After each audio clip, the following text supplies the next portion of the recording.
ಪ್ರಿಯ ಸ್ಪರ್ಧಾರ್ಥಿಗಳೇ, ಕನ್ನಡದಲ್ಲಿ current affairs ಅನ್ನ ಪ್ರಸ್ತುತಿಪಡಿಸುವ India for IS ನ ಕರೆಂಟ್ ಅಫೇರ್ಸ್ ಸೀರೀಸ್ಗೆ ನಿಮ್ಮೆಲ್ಲರಿಗೂ ಸ್ವಾಗತ. ನಾನು ಶಿವಲಿಂಗಯ್ಯ. ಹಿಂದಿನ ವಿಡಿಯೋದಲ್ಲಿ 16ನೇ ಹಣಕಾಸು ಆಯೋಗ ಅಥವಾ 16th ಫಿನಾನ್ಸ್ ಕಮಿಷನ್ಗೆ ಸಂಬಂಧಪಟ್ಟ ನೋಡ್ತಾ ಹೋಗೋಣ. ಸೊ ಮೊದಲಿಗೆ ನ್ಯೂಸಲ್ಲಿ ಏನಕ್ಕಿತ್ತು ಅಂತ ನೋಡೋದಾದ್ರೆ, ಇತ್ತೀಚೆಗೆ ಈ 16ನೇ ಹಣಕಾಸು ಆಯೋಗದ ವರದಿಯನ್ನ ಸಂಸತ್ತಿನಲ್ಲಿ ಮಂಡಿಸಲಾಯಿತು. ಅಂದ್ರೆ ಇದೇ ಫೆಬ್ರವರಿ 1, 2026ರಂದು 26 ಮತ್ತು 27ರಿಂದ 2030 ಮತ್ತು 31ರವರೆಗೆ 5 ವರ್ಷಗಳ ಅವಧಿಗೆ ಇರುವಂತಹ ಹಣಕಾಸು ಆಯೋಗದ ಒಂದು ವರದಿಯ ಶಿಫಾರಸುಗಳನ್ನ ಸಂಸತ್ತಿನಲ್ಲಿ ಮಂಡಿಸಲಾಯಿತು ಮತ್ತು ಅದನ್ನು ಅಂಗೀಕರಿಸಲಾಯಿತು. ಸೊ ಅದಕ್ಕೆ ಸಂಬಂಧಪಟ್ಟ ಹಾಗೆ 16ನೇ ಹಣಕಾಸು ಸುದ್ದಿನಲ್ಲಿತ್ತು. ಸೊ ಹಾಗಿದ್ರೆ ಏನಿದು ಹಣಕಾಸು ಆಯೋಗ ಅಂದರೆ ಏನು, ಅಥವಾ 16ನೇ ಹಣಕಾಸು ಆಯೋಗ, ಅದರ ಅಧ್ಯಕ್ಷರು ಯಾರು, ಸದಸ್ಯರು ಯಾರು, ಅದರ ಶಿಫಾರಸುಗಳೇನು, ಅದರಿಂದ ರಾಜ್ಯ ಮತ್ತು ಕೇಂದ್ರಕ್ಕಾಗುವಂತಹ ಪ್ರಯೋಜನಗಳು ಏನೇನು, ಇದಕ್ಕೆ ಸಂಬಂಧಪಟ್ಟ ಮಾಹಿತಿಯನ್ನ ಈ ವಿಡಿಯೋದಲ್ಲಿ ನೋಡ್ತಾ ಹೋಗೋಣ. ಸೊ ಮೊದಲಿಗೆ ಹಣಕಾಸು ಆಯೋಗ ಅಥವಾ ಫಿನಾನ್ಸ್ ಕಮಿಷನ್ ಅಂತಂದ್ರೆ ಏನು? ಇಟ್ಸ್ ಎ ಕಾನ್ಸ್ಟಿಟ್ಯೂಷನಲ್ ಬಾಡಿ ಅಂತ ಕರಿತೀವಿ. ಅಂದ್ರೆ ಒಂದು ಒಂದು ಸಂಸ್ಥೆ, ಸಂವಿಧಾನಿಕವಾದಂತಹ ಅಂಗ ಅಂತ ನಾವು ಕರೆಯುವಂಥದ್ದು. ಇದಕ್ಕೆ ಫಿನಾನ್ಸ್ ಕಾನ್ಸ್ಟಿಟ್ಯೂಷನ್ಗೆ ಸಂಬಂಧಪಟ್ಟಂತಹ ಆರ್ಟಿಕಲ್ ಯಾವ್ದಾದ್ರು ಕಾನ್ಸ್ಟಿಟ್ಯೂಷನ್ ಮೆನ್ಷನ್ ಮಾಡಲಾಗಿದೆಯಾ? ಖಂಡಿತ ಹೌದು. 280ನೇ ಅನುಚ್ಛೇದ ಅಥವಾ ವಿಧಿ ಹಣಕಾಸು ಆಯೋಗಕ್ಕೆ ಸಂಬಂಧಪಟ್ಟಂತಹ ಮಾಹಿತಿಯನ್ನ ನೀಡುತ್ತೆ, ಅಥವಾ ನಿಬಂಧನೆಗಳನ್ನ, ಪ್ರಾವಿಷನ್ಸ್ ಗಳನ್ನ ನೀಡ್ತಾ ಬರುತ್ತೆ. ಈ ಒಂದು ಹಣಕಾಸು ಆಯೋಗವನ್ನ ಸಂವಿಧಾನದ 280ನೇ ವಿಧಿಯ ಪ್ರಕಾರ ಅಥವಾ ಅನುಚ್ಛೇದದ ಪ್ರಕಾರ ರಾಷ್ಟ್ರಪತಿಗಳಿಂದ ರಚಿಸಲ್ಪಡುವಂತಹ ಒಂದು ಸಾಂವಿಧಾನಿಕವಾದಂತಹ ಸಂಸ್ಥೆ ಆಗಿರುತ್ತೆ. ಅಂದ್ರೆ ಈ ಹಣಕಾಸು ಆಯೋಗವನ್ನ ರಾಷ್ಟ್ರಪತಿಗಳು ಮಾತ್ರವೇ ರಚಿಸಲ್ಪಡುವಂತಹ ಒಂದು ಸಂಸ್ಥೆ, ಮತ್ತು ಇದು ಸಾಂವಿಧಾನಿಕ ಅಥವಾ ಕಾನ್ಸ್ಟಿಟ್ಯೂಷನಲ್ ಬಾಡಿ ಆಗಿರುತ್ತೆ ಅಂತ ಗೊತ್ತಿರಬೇಕು. ಪ್ರತಿ 5 ವರ್ಷಗಳಿಗೊಮ್ಮೆ ಈ ಒಂದು ಹಣಕಾಸು ಆಯೋಗವನ್ನು ರಚನೆ ಮಾಡಲಾಗುತ್ತೆ. ಅಥವಾ ರಾಷ್ಟ್ರಪತಿಗಳು ಅಗತ್ಯವೆಂದು ಭಾವಿಸುವಂತಹ, ಅಂದ್ರೆ ನೆಸೆಸಿಟಿ ಇದೆ ಅಂತ ಅವ್ರೇನಾದ್ರೂ ಭಾವಿಸಿದ್ರೆ, ಅಸಂಪ್ಷನ್ಗೆ ಬಂದ್ರೆ, ಅಂತಹ ಸಮಯದಲ್ಲೂ ಕೂಡ ಈ ಒಂದು ಹಣಕಾಸು ಆಯೋಗವನ್ನ ರಚನೆ ಮಾಡಬಹುದು. ಅಂಡ್ ಇದನ್ನ ಅರೆ ನ್ಯಾಯಾಂಗ ಸಂಸ್ಥೆ ಅಂತಾನೂ ಕೂಡ ಕರೀತಾರೆ. ಏನನ್ನ? ಈ ಒಂದು ಹಣಕಾಸು ಆಯೋಗವನ್ನ ಅಥವಾ ಫಿನಾನ್ಸ್ ಕಮಿಷನ್ ಅನ್ನ ಅರೆ ನ್ಯಾಯಾಂಗ ಸಂಸ್ಥೆ ಅಂತ ಕೂಡ ಕರೆಯಲಾಗುತ್ತೆ.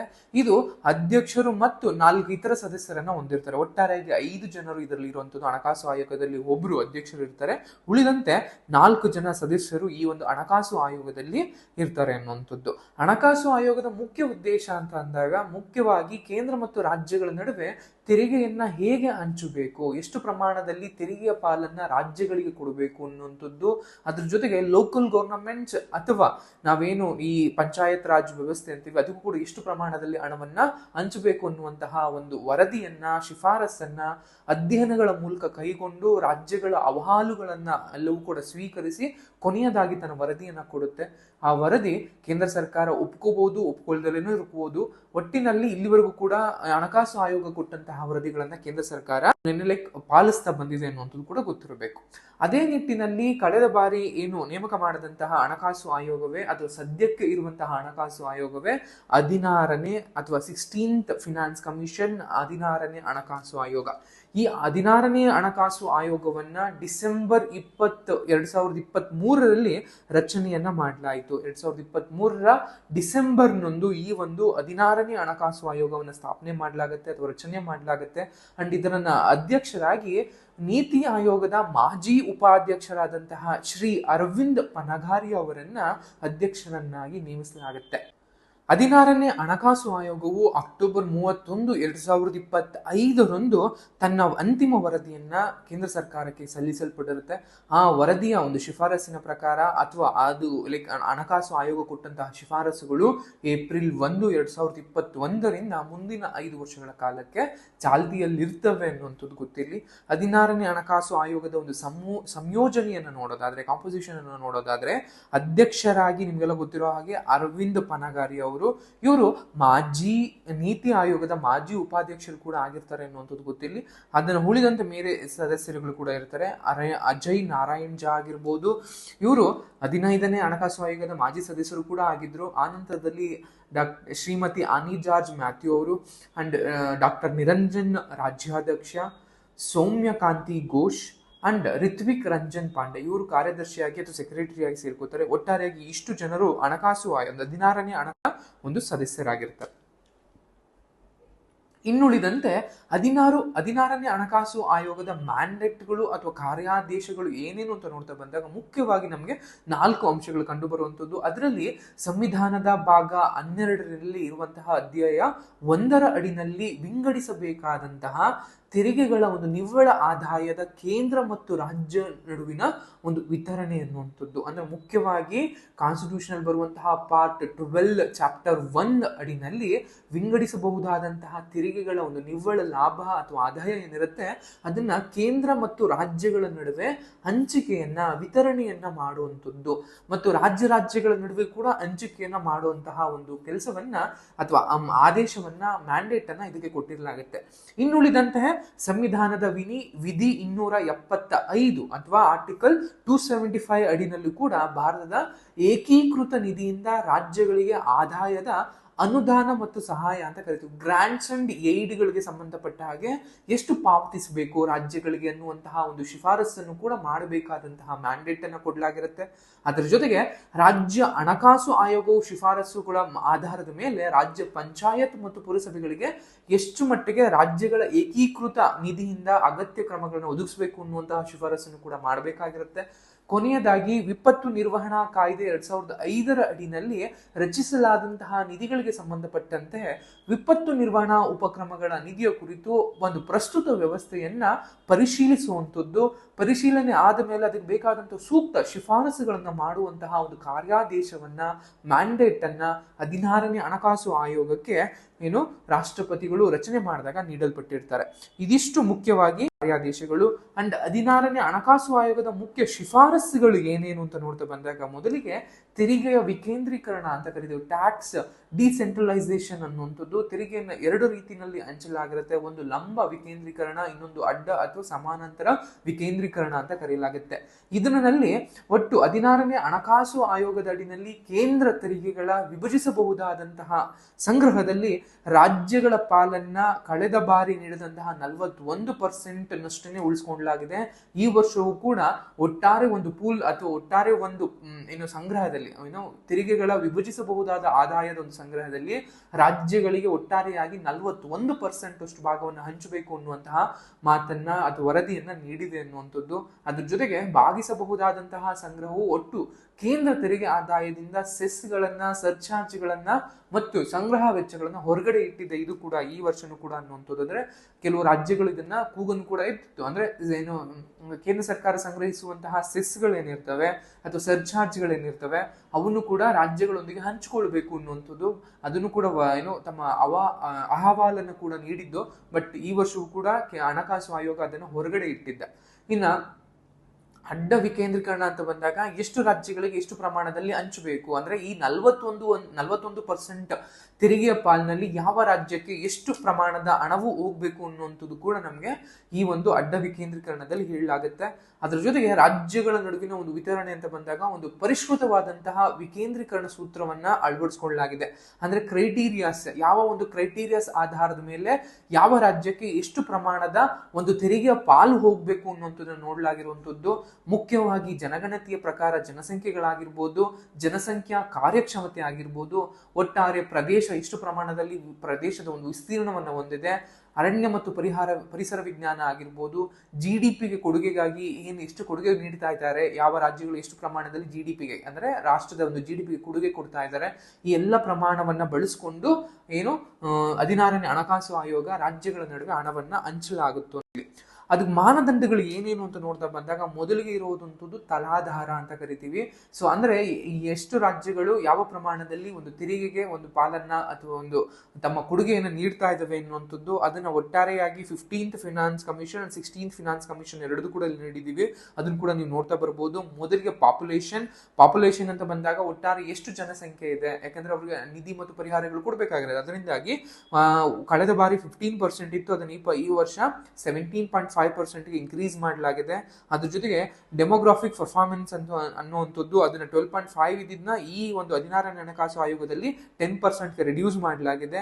ಇನ್ನುಳಿದಂತೆ ಏರಿಯಾ ಅಥವಾ ವಿಸ್ತೀರ್ಣವಾರು ಅಂದ್ರೆ ರಾಜ್ಯಗಳ ವಿಸ್ತೀರ್ಣದ ಆಧಾರದ ಮೇಲೂ ಕೂಡ ಒಂದು ಮಾನದಂಡ ಇರುತ್ತೆ. ಅದು ಕಳೆದ ಬಾರಿ 15 ಇದ್ದಿದ್ದನ್ನ ಈ ಬಾರಿ 10ಕ್ಕೆ ರಿಡ್ಯೂಸ್ ಮಾಡಲಾಗಿದೆ. ಇನ್ನು ಫಾರೆಸ್ಟ್ ಕವರ್ ಅಂತ ಹೊಸದಾಗಿ ಈ ವರ್ಷ 10 ಪ್ರಮಾಣವನ್ನು ಇನ್ಕ್ರೀಸ್ ಮಾಡಿರುವಂತದ್ದು. ಕಳೆದ ಬಾರಿ ಇದ್ದಂತಹ ಫಾರೆಸ್ಟ್ ಅಂಡ್ ಎಕಾಲಜಿ ಬದಲಿಗೆ ಕೇವಲ ಈ ವರ್ಷ ಏನು ಅರಣ್ಯಗಳ ವಿಸ್ತೀರ್ಣ ಅಥವಾ ಅರಣ್ಯದ ಹೊದಿಕೆ ಎನ್ನುವಂತಹ ಫಾರೆಸ್ಟ್ ಕವರ್ ಅನ್ನ ಹೊಸದಾಗಿ ಇನ್ಕ್ರೀಸ್ ಮಾಡಿರುವಂತದ್ದು. ಆನಂತರದಲ್ಲಿ ಇನ್ಕಮ್ ಡಿಸ್ಟೆನ್ಸ್ ಅನ್ನುವಂತಹ ಒಂದು ವಿಸ್ತೀರ್ಣವನ್ನು ಅಥವಾ ಒಂದು ಕಾಲಮ್ ಅನ್ನು ಕೂಡ ಮಾಡಲಾಗಿದೆ. ಅದ್ರ ಪ್ರಕಾರ ಈ ಒಂದು 16ನೇ ಹಣಕಾಸು ಆಯೋಗದಿಂದ 42.5%ಗೆ ಇದು ಮಾಡಲಾಗಿದೆ. Then contribution to the GDP ಅಥವಾ GDPಗೆ ರಾಜ್ಯಗಳು ನೀಡುವಂತಹ ಕೊಡುಗೆಗಳ ಆಧಾರದ ಮೇಲೂ ಕೂಡ ಈ ಸತಿ ಮಾನದಂಡವನ್ನು ವಿಸ್ತೀರ್ಣ ಮಾಡಲಾಗಿದೆ. ದೆನ್ ಟ್ಯಾಕ್ಸ್ ಎಫರ್ಟ್ಸ್ ಅನ್ನುವಂತಹ 15ನೇ ಹಣಕಾಸು ಆಯೋಗದಲ್ಲಿದ್ದಂತಹ ಮಾನದಂಡವನ್ನ ಈ ವರ್ಷ ತೆಗೆದುಹಾಕಲಾಗಿದೆ.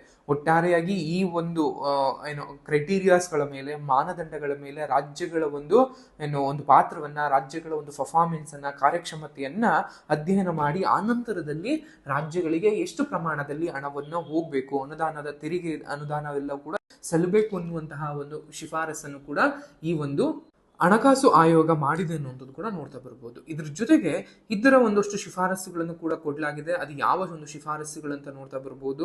ಮುಖ್ಯವಾಗಿ ಒಂದು ಹಣಕಾಸಿನ ಮಾರ್ಗಸೂಚಿ ಎನ್ನುವಂಥದ್ದು ಅಂದ್ರೆ 2030 ಮತ್ತು 31 ವೇಳೆಗೆ ಹಣಕಾಸು ಕೊರತೆಯನ್ನ GDPಯ 3.5 ಅಂದ್ರೆ ಫಿಸ್ಕಲ್ ಡೆಫಿಸಿಟ್ ಅಂತ ನಾವೇನ್ ಕರಿತೀವಿ ಅದನ್ನ ರಿಡ್ಯೂಸ್ ಮಾಡೋದಕ್ಕೆ ಆಸ್ ಆಫ್ ನಾವು ಈಗ 4.5% ಅಲ್ಲಿ ಇರುವಂತದನ್ನ ನೆಕ್ಸ್ಟ್ 2030 ಮತ್ತು 31 ವೇಳೆಗೆ ಅದನ್ನ 3.5%ಗೆ ರಿಡ್ಯೂಸ್ ಮಾಡಬೇಕು ಅನ್ನುವಂತಹ ಒಂದು ಶಿಫಾರಸು ಕೂಡ 16ನೇ ಹಣಕಾಸು ಆಯೋಗ ನೀಡಿದೆ ಅನ್ನುವಂಥದ್ದು.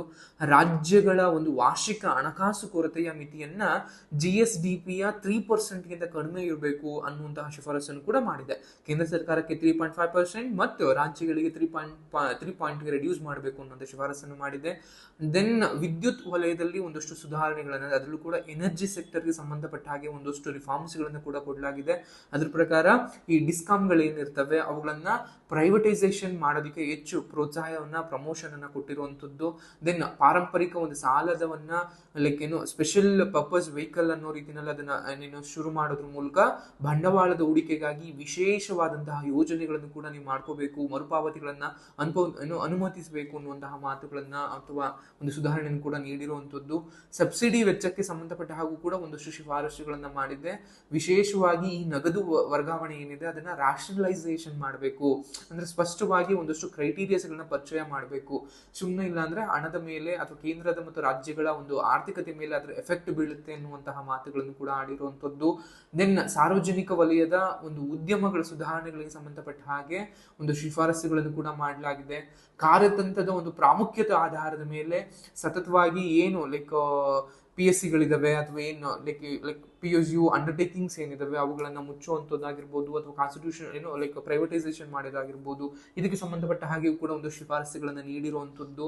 ಅಂಡ್ ಆದಾಯದ ಡೇಟಾ ಏನಿರುತ್ತೆ, ಮಾಹಿತಿ ಏನಿರುತ್ತೆ ಅದನ್ನು ಕೂಡ ಹೇಗೆ ನೀವು ಹಂಚ್ಕೋಬೇಕು ರಾಜ್ಯಗಳ ಜೊತೆಗೆ ಅಥವಾ ವಿಕೇಂದ್ರೀಕರಣಕ್ಕೆ ಸಂಬಂಧಪಟ್ಟ ಹಾಗೆ ಹೆಚ್ಚಿನ ಒಂದು ಸೂಕ್ಷ್ಮತೆ ಅಥವಾ ಸ್ಪಷ್ಟತೆಯನ್ನ ಹೇಗೆ ಖಚಿತಪಡಿಸ್ಕೊಳ್ಬೇಕು ಅನ್ನುವಂತಹ ಮಾತುಗಳನ್ನು ಕೂಡ ನಮಗೆ ಈ ಒಂದು 16ನೇ ಹಣಕಾಸು ಆಯೋಗ ಹೇಳಿರುವಂಥದ್ದು. ಅದರ ಜೊತೆಗೆ ಇನ್ನು ಗ್ರಾಂಟ್ಸ್ ಅಂಡ್ ಏಡ್ಗೆ ಸಂಬಂಧಪಟ್ಟ ಹಾಗೂ ಕೂಡ ಒಂದಷ್ಟು ಶಿಫಾರಸುಗಳನ್ನ ಮಾಡುತ್ತೆ. 16ನೇ ಹಣಕಾಸು ಆಯೋಗವು ಕೂಡ ಸ್ಥಳೀಯ ಸಂಸ್ಥೆಗಳಿಗೆ ಅಂದ್ರೆ ಯೂಶಲಿ ಲೋಕಲ್ ಗವರ್ನಮೆಂಟ್ಸ್ಗಳಿಗೆ ಗ್ರಾಂಟ್ಸ್ ಗಳನ್ನ ಕೊಡಬೇಕಾದ್ರೆ ಎಷ್ಟು ಪ್ರಮಾಣದಲ್ಲಿ ಕೊಡಬೇಕು ಅನ್ನುವಂತಹ ಮಾತುಗಳನ್ನು ಕೂಡ ಹೇಳ್ತಾ ಇದೆ. ಒಟ್ಟಾರೆಯಾಗಿ ಗ್ರಾಮೀಣ ಸ್ಥಳೀಯ ಸಂಸ್ಥೆಗಳಿಗೆ 4.4 ಲಕ್ಷ ಕೋಟಿಗಳಷ್ಟು ಮತ್ತು ನಗರ ಸ್ಥಳೀಯ ಸಂಸ್ಥೆಗಳಿಗೆ 3.6 ಲಕ್ಷ ಕೋಟಿಗಳಷ್ಟು ಅನುದಾನವನ್ನ ಗ್ರಾಂಟ್ಸ್ ಅಂಡ್ ಏಡ್ ಅನ್ನ ಕೊಡಬೇಕು ಅನ್ನುವಂತಹ ಶಿಫಾರಸನ್ನು ಕೂಡ ನೀಡಿದೆ. ಅದ್ರ ಜೊತೆಗೆ ಇಷ್ಟು ಪ್ರಮಾಣದಲ್ಲಿ ಅನುದಾನವನ್ನ ಪಡಿಬೇಕಾದ್ರೆ ಸ್ಥಳೀಯ ಸಂಸ್ಥೆಗಳು ಅಥವಾ ಲೋಕಲ್ ಗವರ್ನಮೆಂಟ್ಸ್ ಕೂಡ ಒಂದಷ್ಟು ಕ್ರೈಟೀರಿಯಾಸ್ ನ ಫುಲ್ಫಿಲ್ ಮಾಡಬೇಕಾಗತ್ತೆ. ಅದರ ಪ್ರಕಾರವಾಗಿ ಒಂದು ಲೆಕ್ಕ ಪರಿಶೋಧನೆ ಮಾಡುವಂಥದ್ದು ಅಥವಾ ಸಾರ್ವಜನಿಕ ಬಹಿರಂಗಗೊಳಿಸುವಿಕೆ ಅಂದ್ರೆ ಈ ಆಡಿಟಿಂಗ್ ಗಳು ಏನಿರುತ್ತೆ ಅದನ್ನ ಬಹಿರಂಗಗೊಳಿಸುವಿಕೆ ಆಗಿರ್ಬೋದು. ರಾಜ್ಯ ಹಣಕಾಸು ಆಯೋಗಗಳ ಒಂದು ಸಕಾಲಿಕವನ್ನ ರಚನೆಯನ್ನ ಮಾಡಬೇಕು, ಸ್ಥಳೀಯ ಸಂಘ ಸಂಸ್ಥೆಗಳನ್ನ ಒಂದು ರಚನೆಯನ್ನ ಮಾಡಬೇಕು. ಈ ರೀತಿಯಾದಂತಹ ಒಂದಷ್ಟು ಕ್ರೈಟೀರಿಯಾಗಳನ್ನು ಕೂಡ ಕೊಡಲಾಗಿರುವಂತದ್ದು. ದೆನ್ ವಿಪತ್ತು ನಿರ್ವಹಣಾ ಅನುದಾನ ಅಂತ ಕರಿತೀವಿ, ಅವಾಗಲೂ ಕೇಳಿದಾಗ ಡಿಸಾಸ್ಟರ್ ಮ್ಯಾನೇಜ್ಮೆಂಟ್ಗೂ ಕೂಡ ಸಂಬಂಧಪಟ್ಟ ಹಾಗೆ ಒಂದಷ್ಟು ಗ್ರಾಂಟ್ಸ್ ಅಂಡ್ ಏಡ್ ಅನ್ನು ಕೊಟ್ಟಿರುವಂತದ್ದು. ರಾಜ್ಯ ವಿಪತ್ತು ಪರಿಹಾರ ಮತ್ತು ನಿರ್ವಹಣಾ ನಿಧಿಗಳಿಗೆ ಬರೋಬ್ಬರಿ 2,04,401 ಕೋಟಿಗಳಷ್ಟು ರೂಪಾಯಿಗಳನ್ನ ಕೊಡಲಾಗಿದೆ. ಇನ್ನುಳಿದಂತೆ ಈಶಾನ್ಯ ಈಶಾನ್ಯ ಮತ್ತು ಹಿಮಾಲಯದ ರಾಜ್ಯಗಳಿಗೆ ವೆಚ್ಚ ಹಂಚಿಕೆ ಅಂತ ಬಂದಾಗ ನಿಮ್ಗೆಲ್ಲ ಗೊತ್ತಿರೋ ಹಾಗೆ 90 ಅಥವಾ ರೇಷಿಯೋ 10% ಅಷ್ಟು ಏನಿರುತ್ತೆ ಅದನ್ನ 75:25 ಅಷ್ಟು ಇನ್ಕ್ರೀಸ್ ಮಾಡಬೇಕು ಅನ್ನುವಂತಹ ಮಾತನ್ನು ಕೂಡ ಆಡ್ತಾ ಬಂದಿದ್ದಾರೆ. ಇದರ ಜೊತೆಗೆ ನಿಮ್ಗೆಲ್ಲ ಅವಾಗಲೇ ಹೇಳಿದಾಗೆ ಲೈಕ್ ಈ ಹಣಕಾಸಿನ ಮಾರ್ಗಸೂಚಿಗಳಾಗಿರ್ಬೋದು, ಸಬ್ಸಿಡಿಗೆ ಸಂಬಂಧಪಟ್ಟ ಆಗಿರ್ಬೋದು, ವಿದ್ಯುತ್ ವಲಯಕ್ಕೆ ಸಂಬಂಧಪಟ್ಟ ಆಗಿರ್ಬೋದು, ಒಂದಷ್ಟು ಮಾತುಕತೆಗಳನ್ನ ಶಿಫಾರಸುಗಳನ್ನ ಮಾಡಿದೆ ಅನ್ನುವಂಥ. ಅಂಡ್ ಈ 16ನೇ ಹಣಕಾಸು ಆಯೋಗದಿಂದ ದಕ್ಷಿಣದ ರಾಜ್ಯಗಳ ಮೇಲೆ ಯಾವ ಒಂದು ಪ್ರಭಾವ ಬೀರಿದೆ, ಪರಿಣಾಮ ಬೀರಿದೆ ಅನ್ನುವಂಥದ್ದು ಕೂಡ ನೋಡ್ತಾ ಬರ್ಬೋದು. ಯಾಕಂದ್ರೆ ಲಾಸ್ಟ್ 15ನೇ ಹಣಕಾಸು ಆಯೋಗದಲ್ಲಿ ದಕ್ಷಿಣದ ರಾಜ್ಯಗಳಿಗೆ ಹೆಚ್ಚಿನ ಒಂದು ಏನು ನೆಗೆಟಿವ್ ಇಂಪ್ಯಾಕ್ಟ್ ಆಗಿದೆ ಅನ್ನುವಂಥದ್ದು. ಯಾಕೆಂದ್ರೆ ಈ ದಕ್ಷಿಣದ ರಾಜ್ಯಗಳು GDPಯ ಕೊಡುಗೆಯಲ್ಲಿ ಅತಿ ಹೆಚ್ಚು ಕೊಡುಗೆಯನ್ನ ನೀಡ್ತಾ ಇದ್ದಾವೆ, ಅತಿ ಹೆಚ್ಚು ಕಾಂಟ್ರಿಬ್ಯೂಷನ್ ಅನ್ನ ಮಾಡ್ತಾ ಇದ್ದಾವೆ. ಅದೇ ಅನುದಾನದ ಅಥವಾ ಆದಾಯದ ಹಂಚಿಕೆ ಸಮಯದಲ್ಲಿ ಬಂದಾಗ ಈ ರಾಜ್ಯಗಳಿಗೆ ಕಡಿಮೆ ಒಂದು ಅನುದಾನವನ್ನ ನೀಡಲಾಗ್ತಾ ಇದೆ, ಕಡಿಮೆ ತೆರಿಗೆಯಲ್ಲಿನ ಆದಾಯದಲ್ಲಿನ ಹಂಚಿಕೆಯನ್ನ ಮಾಡಲಾಗ್ತಾ ಇದೆ. ಸೊ ಅಂದ್ರೆ ಯಾರು ಹೆಚ್ಚು ಕೊಡುಗೆಯನ್ನ ಕಾಂಟ್ರಿಬ್ಯೂಷನ್ ಅನ್ನ ಮಾಡಿದ್ರು ಅಂತವ್ರನ್ನ ನಿರಾಕರಿಸ್ತಾ ಇರುವಂತದ್ದು ಅಥವಾ ಅವರನ್ನ ನೆಗ್ಲೆಕ್ಟ್ ಮಾಡ್ತಿರುವಂತಹ ಕೂಗುಗಳು ಎದ್ದಿದ್ದು.